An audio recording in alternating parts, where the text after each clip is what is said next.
I'm sure I saw him practice it, and I was like, when are we going to run that? Yes. And then guys on the sideline, you know how it travels? Yeah, like, don't say anything. They're like, don't say anything. We're running it. And then everybody huddles, but you don't want to huddle too close. It's going to look like we know what you – but, just going for it on fourth down, period, at the end of the half. Like, Doug earned Nick's idea to make the play call. And that encapsulated Doug as a coach. Yeah.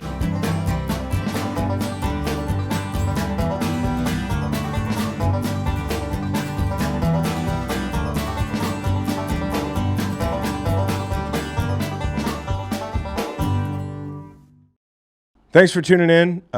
You have found the Greenlight Pods YouTube page. And if you're a local and you've been here before, every once in a while we do this fun stuff where me and my brother Kyle get together and make some content that you might not even be able to get on the pod.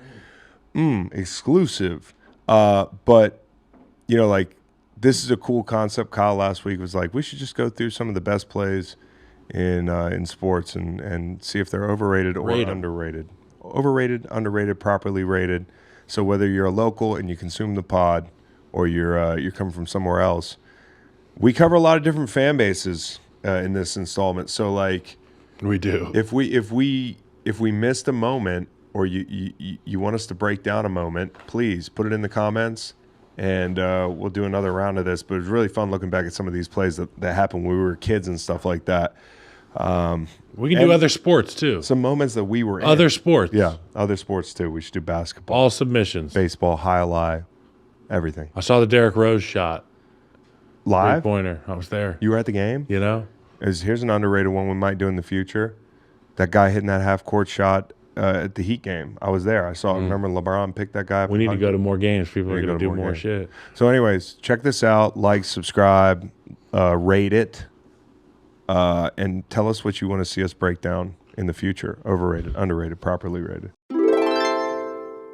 We're going to do overrated, underrated for a couple minutes. Okay. Kyle really wanted to do this where we look at some of these great sports memories and we say, are they properly rated? Are they overrated? It started with us sitting on the couch in my parents' house, and we were like, I was looking at Instagram highlights, and I was like, that was a pretty good play. Is this one overrated, underrated? And then we just started doing it. All right, so first play up, Super Bowl 51, Julian Edelman's ridiculous catch. Mm-hmm. Yeah, I mean, this one to me is always and forever going to be underrated. The moment of the catch, Chris, I know you had a better view of this whole deal, but the moment of this catch, the difficulty of it, the number of Falcons around him, and then just the game of inches here. And here's the slow-mo. He's floating. He has to regain his balance, stay centered, get his body going forward, and just get that finger underneath the football. I mean, it's like the most incredible play I've ever seen, maybe. You think it's the most incredible play? Well, I mean, it's up there. What down was it again? That whole game was fucking... A flash, a blur. It was just a blur, dude. When I think about this game, all I think about is sounds. First and 10, 2.5 to go. That's the thing about it. He bailed out his buddy. Very rarely do you get to bail out the GOAT. And I know he's done this more than once, but Tom threw it right to the guy on the Falcons. And it is first and 10. Okay, it's that final drive. I always, in my head, thought this was like fourth down. Yeah. Because it's just everything felt so desperate on this drive. It was like you just could not believe you were back in the game. And the chances of us doing it, it was like, something's got to not break our way, right? Because for 30 minutes, everything's been going our way. I mean, just the hand strength to be able to secure that football there. I think it's properly rated. It's not like he's unabated. I think it's underrated. I mean, I think it's one of the greatest plays in the history of sports. It's one of the greatest plays in the history of sports. Absolutely. I think it's properly rated. Well fucking said, Matt. Not to take anything away from Jules, I think it's properly rated. Next. Okay, and the next one. This one, you guys might remember this one. Cody Parkey double doink game. Kyle, you're not gonna like this. I'm gonna say underrated. I'll say underrated too. Yeah, as a Chicago Bear, you say underrated. I'll say underrated, and not because it's like a cool moment, but because this is like one of the best teams that the Bears have had in a long time. A big opportunity. And this is just such a Bears moment. For a lot of young fans, this was the last time they got to see the Bears have success was this season. It was a fun team to watch. You get to this moment, and you know what? I'm going to tease something. Chris and I are going to probably break this game down at some point. We might watch this game like we're doing a live watch or something. Mm-hmm. But, yeah, for me, it's underrated.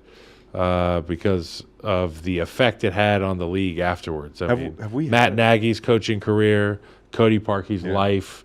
A lot of guys, that was the end of the road for him. And then Coach Nagy went from coach of the year to being fired in like 16 months.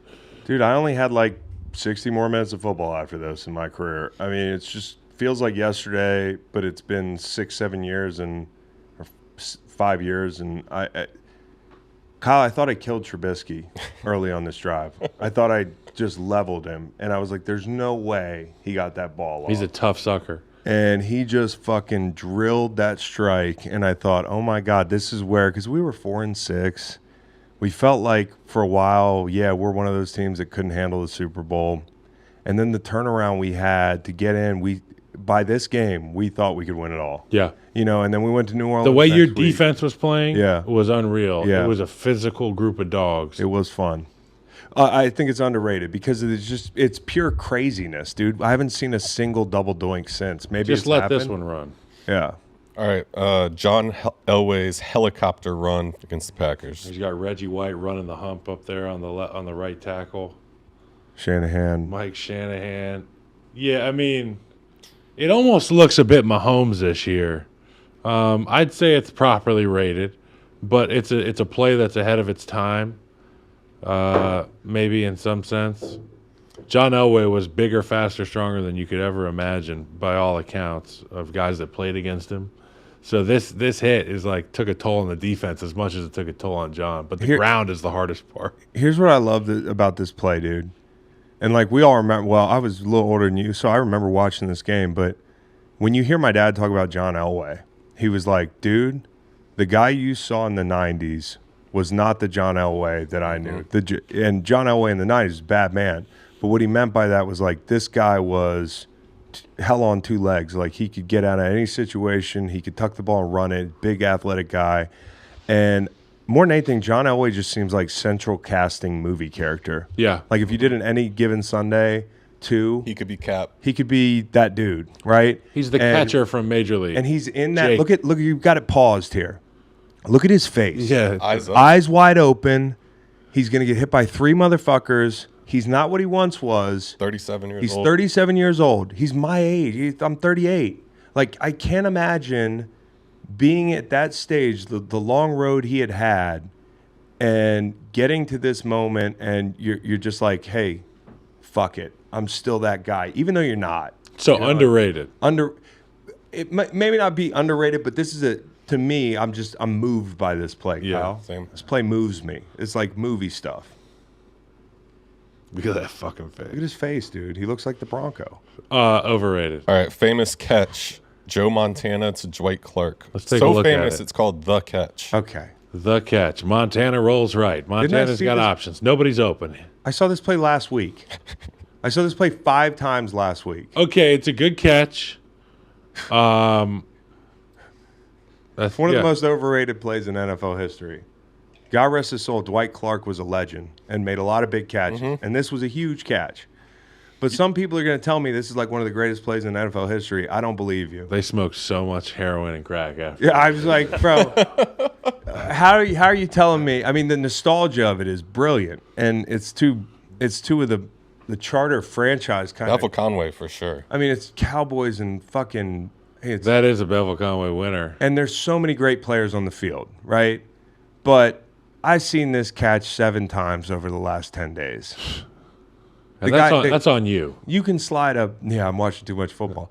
I can barely slide an index card under him. He did a good job. It was an athletic play, but it wasn't, All right, the 2001 divisional round, the tuck rule play. This is like one of those butterfly effect things, dude. Man, like I don't know what happens in New England if they don't get this call. I mean, it's a call that at the time you had to actually change the rule, be more specific about it. But like, I just cannot believe what it led to. I was in the led to a hotel room. dynasty. I was in the hotel room with Dad in L.A. Really?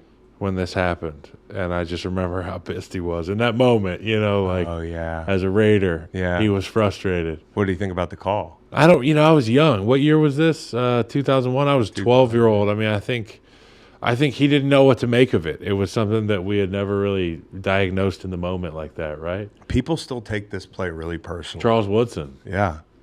I mean, so in that way, it's properly rated because this is something that's haunted people. It's changed trajectories. It's like at this point, Tom Brady And the was not snow Tom makes Brady. the image burn into your head even more. Oh, just Bevel Conway out the ass, dude, at the old stadium. And it's against Oakland. Followed by one of the most clutch kicks in NFL history. Yeah, I mean, like there was so much at the end of this game. I mean, Jake Elliott in the fucking rain the other night from 61. I don't know where he hit this kick from, but that snow is like it's. So this play is underrated. All right, so this is Malcolm Butler picking off Russell Wilson to win the Super Bowl. So this is underrated because everybody makes this about the decision. But when you hear about the preparation that went into this play, He knew it was coming. I don't know that there's a play in Patriots history to me that epitomizes what they're about more than this play. You're just more prepared than the other team. You're better coached. You know where to be. You beat him to the spot out of that stack. And to take the ball off of him, that collision, the magnitude of the game. I got a story for you, Kyle. I was in Mexico with Sam Bradford and the Seahawks. Not our friends. You know, like I got so tired of, I was in Miami the year before, drunk as shit in the hotel room, didn't want to go out after that Super Bowl where they beat the Broncos up. I was like, this isn't fair. We beat these guys this year. What the fuck? Yeah. And we're sitting here in hotel rooms watching this game. The very next year I'm in Mexico. Danny Amendola's our boy. Like we got some friends on this team. And I'm screaming up and down. Like I never knew I'd be on the Patriots at one point, but I was the biggest Patriots fan. And I really appreciated what they did as an organization and as a dynasty. This was an incredible game, and nothing encapsulates the Pats more than this play. And this is a play that people forget there was a 2nd and goal. It's not a 4th and goal. You got to have it. So when people say, well, you know, they should have ran it on 4th and goal, I'm like, buddy, it was 2nd and goal. So You're going to have another play. Yeah. That's tough titties. Definitely Tough underrated. titties.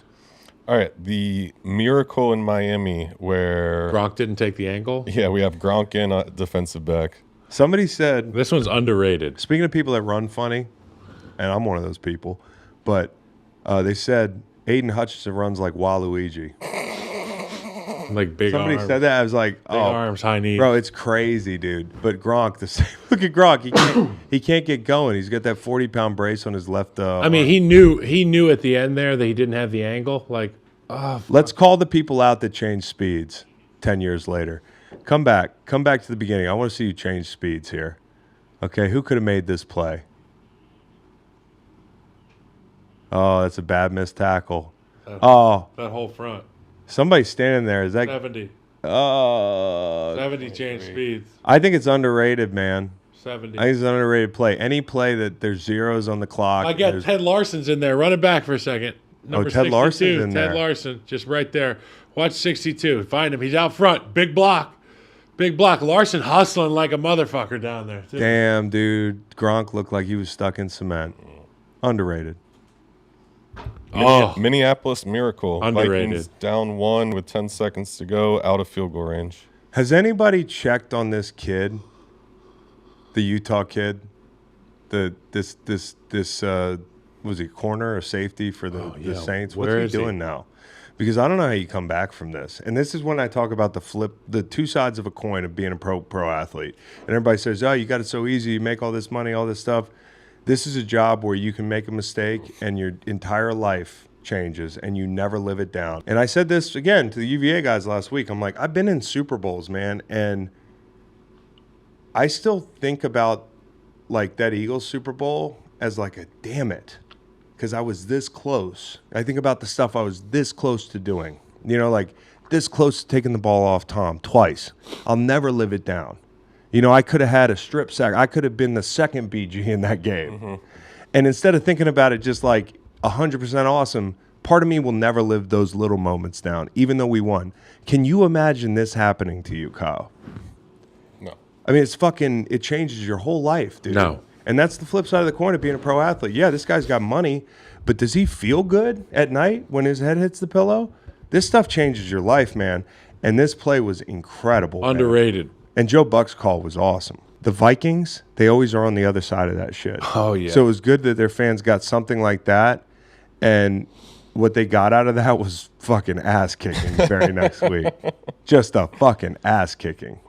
All right, next up, we got the Music City Miracle, Buffalo versus Tennessee. I mean, the audacity to throw the ball across the field on a kickoff return. I guess 2 yards forward. There's a fullback catch. Look at these pad monsters with the ball on kickoff return. This is back in the wedge days. Was So that you had Dyson that caught it? Yep. You had some dinosaurs out there. And, like, you want to talk about changing We're speeds? talking about hustles. There was no changing speeds here because the playoffs were on the line.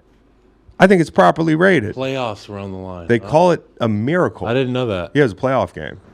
They call it a miracle. That's one I'll never forget where I was. If it's a miracle, it's probably properly rated.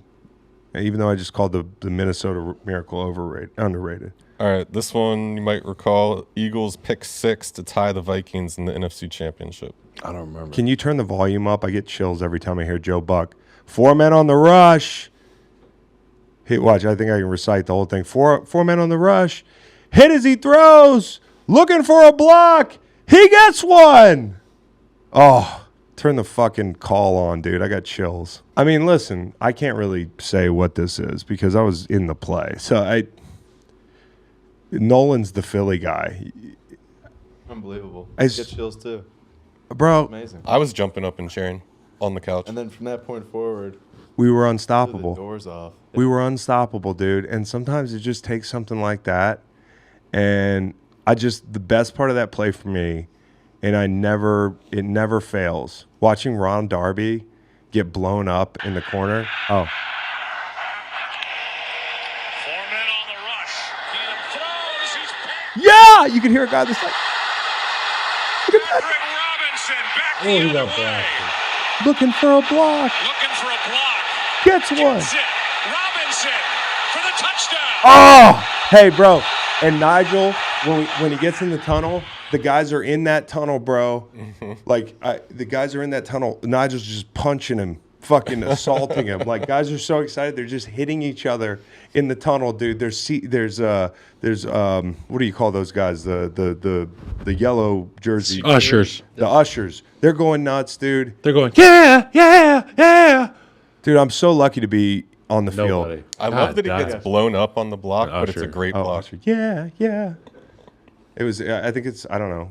Properly rated. What's I next? guess. The immaculate interception, James This Harrison's pick. Underrated. What you said about Julian 58. Edelman's catch. This is how I feel about this. If this you play. knew how big and how strong James Harrison is, if you knew how hard it is to run any distance with pads on, This is the game. if you knew how hard he's straining right there, They end up winning this game on one of the greatest catches I've ever seen. That play is still not as good as this play. Santonio Holmes, Santonio Holmes. Funny you Corner- should mention that. I got that right here. And Santonio, I saw him this offseason. nice guy. Cool as shit. I played with him in Chicago. He's cool as shit. I was like really blown away by how cool he was. But that like, should be the catch. Like a regular guy. yeah, this catch is insane. You want to talk about Dwight Clark? This is nothing compared to this fucking Like, catch. can you imagine if Dwight Clark did this back then? What would they have called it? Oh, the alien. Alien Like, one. "Ah." The whole stadium, pan to the crowd. So I think what's crazy about this play, not just from a quality of like the interception return for a touchdown, it's insane. Like it's an incredible return. Kurt Warner. It's a great play. It's Kurt Warner. Okay. And then on top of that, Go Steelers. Here we go. but the play is incredible, dude. And the fact that it's before the half, it's 10-7. I don't even know who got the ball out of the half, but the 2-for-1 here, it's a 14-point swing in a Super Bowl. You just don't see that. You do not see that. It's incredible. James Harrison's too damn big. So I'm definitely not going to say Philly Special's underrated.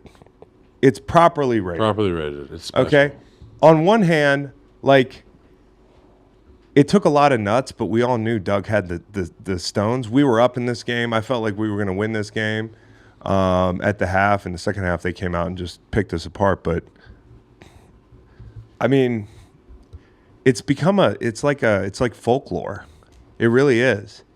And sometimes it's like they wrote the movie. Like sometimes it really does feel like the script. And this year it felt like the script to me. And I was a part of it. But sometimes you were looking up at different turns in this run and you were like, this is This is the shit that makes people say they play these games in hangars. Because it Had you personally seen them practice this play? fuck yeah, Yeah. I'm sure I saw him practice it and I was like, when are we going to run that? Yeah. You know? And then guys on the sideline, you know how it travels? Yeah, They're like, don't say anything. They're like, don't say anything. We're running it. We're running it. We're running You know, like, and then everybody huddles, but you don't want to huddle too close. It's going to look like we know what you. But you know, just going for it on fourth down, period, at the end of the half, like Doug earned Nick's his, idea to make the play call. and that encapsulated Doug as a coach. Yeah, Not only the balls to do it, but the not having an ego. gives you confidence, I imagine. Yeah. All right, so we got the helmet catch from our guy David Tyree. I got to watch it again. You know what? Here's what's underrated about it. Eli Manning. Eli Manning. And the fact that, like, you want to talk about things that haunt you. The guys that missed him on this sack, I think about missed sacks in big situations that I've had, none close to this, This is one of the most incredible escapes by a quarterback that I've ever seen. especially one that can't run. Yeah, and relative to the dude, I mean, But that's the only way that he could escape some is that he has to go backwards. he got slung out of it. He went backwards. And also his offensive line not quitting on the block. I'd say Like properly holding- rated. Properly rated. But the underrated part is the Eli part. Yeah. People think about the catch, but it's about the escape. And also, you had to score a touchdown. So this wasn't the end of it, you know? It's just insane. That game was crazy. I remember being in college, and this is when I rooted against the Pats because my college coach was Al Groh, who made us do everything the Pats did, including wearing those ugly socks. This was before I became like a defender of the Pats during my career. Wrote an article about Deflategate and why I didn't think it was a big deal. I've had like an up and down relationship with that team. But at this point, I was a mellow mushroom screaming my fucking head off, 23 years old, rooting for the Giants. All right, a named play, Beastquake. One of the is best awesome. plays in history. It was one of the best plays in history. Another, you don't realize how strong, big, fast guys are until you see them. Count the broken tackles, count the changing speeds. This play registered on the Richter scale. Okay, say no more, dude. And the grabbing your twig and berries, jumping into the fucking end zone is like a nice touch too. And the fact that it's the end of this game, they're sealing the game, and nothing's more Seattle than being like, "Hey, we're gonna run it down your throat." In this era, you know, and this was when they were getting started. You know the reason, Kyle, they're in this game. Do you know? No. Because we lost to Charlie Whitehurst. We were both 7-9. Right. We had a chance to go. This is the wild card game? We were 6 and whatever it was. Yeah, no, this is the wild card game. So in the NFC West, 2 7-win teams were vying for the NFC West to win the division. So these guys end up winning the division, hosting a playoff game, and doing this. And if we hadn't blown that spot, there's no Beastquake. There might not be a Seattle run like they had. I mean, this. So you're welcome for that. That play's unbelievable. Look at you getting his helmet up. Just incredible. Just the too much will, dude. This guy had such a strong willpower. I have a fucking plate in my hand from trying to arm tackling him. You know, like he's just one of the best to ever do it, and this play is folklore. Low feet. Underrated, if Low any. feet. Underrated. This fucking play right here, dude, Kevin Dyson stopped 1 yard short. is incredible. This is an incredible tackle. This is London Fletcher's team. There's 4 seconds left on the clock. The St. Louis Rams See are Fletch, playing 59? the Tennessee Titans. Now, I guess the only thing about it is like this would have forced overtime, right? It's not like you wouldn't have lost the game, but the fact that Mike Jones, Kyle, Who? Mike Jones, when Mike Jones became a rapper, the other Mike Jones, my dad used to be like, I know Mike Jones. Played with Mike Jones. Played with Mike Jones. But anyways, this play, having to make a tackle of this magnitude in the red zone at the goal line. A and Steve McNair strike, too. he's on his back hip, Kyle. And you talk about heroes. Like, that guy should never buy another anything in St. Louis. Best moment in St. Louis sports history. You think that one right there? It's a little bittersweet now that they've left. So they might say Cardinals 2011, but for me, it's this. And I feel for Fish, you know, because in Georgia, she was so young. But, like, for Fish, because Fish has this reputation that some people want to say, like, he's this okay coach or whatever. Like, if there's a tackle broken there, he's a Super Bowl winning coach. It just changes your whole reputation. It changes the whole. You're absolutely right. And those are the things that have nothing to do with maybe the play you called or what you got yourself into, like what scheme, like whatever. It's just about the players on the field, and it ends up reflecting his legacy, right? But you could have been an OT with a chance to win that game, but Mike Jones. That is wild. Yeah.